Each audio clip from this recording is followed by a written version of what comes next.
The days are getting colder, and the pandemic is still a major part of our lives. So who are you going to let into your winter social bubble? Well, etiquette coach Elaine Swann and infectious disease epidemiologist Dr. Saskia Popescu are here with tips to build your winter Quaran-Team. Dr. Popescu, here we are. It's the winter on the way. Bugs are ready to attack. What kind of mindset should we have during the winter? Well, now more than ever, we still want to be vigilant with wearing our masks, distancing, hand hygiene, and avoiding crowded indoor areas, really. I mean, I know that's the natural inclination is to go inside when it's cold, but those are going to be high-risk environments with a lot of other people. And we talk about these social bubbles. What is a social bubble, and what is breaking it? What constitutes breaking that bubble? So our bubble is our household, the people you live with, and you form this little bubble.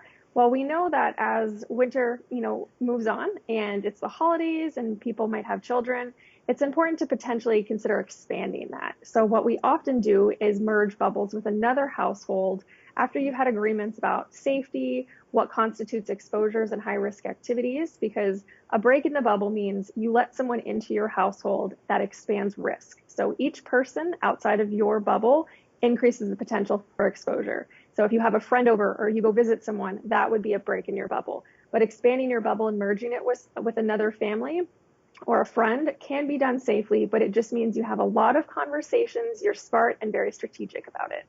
So Elaine, we have these bubbles, and let's say you have these two other families in your bubble. How can we actually check in to make sure they're doing what they're supposed to do without actually feeling like we're being a detective? Well, the thing is, we have to, of course, protect ourselves and protect our family members. So my recommendation is to embrace the awkward. It's going to be a little bit awkward, maybe asking people questions that would normally be quite uncomfortable, especially as it has to do with their behavior and their household and their health. But it is something that we have to do in this instance.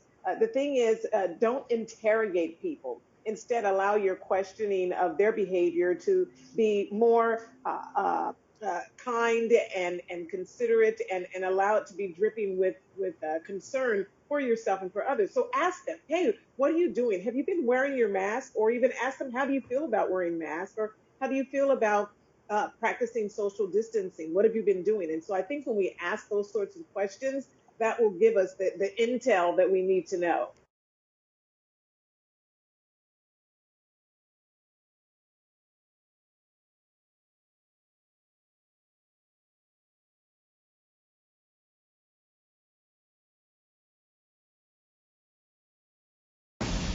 We're living in uncertain times. It's tough to keep up with the latest medical headlines. About the market, panicked about COVID. And how do those headlines impact you and your family? 100,000 people died. On season 13 of The Doctors, we want to empower you physically. If I met them at dance, they would meet me at medicine. Man, I love that.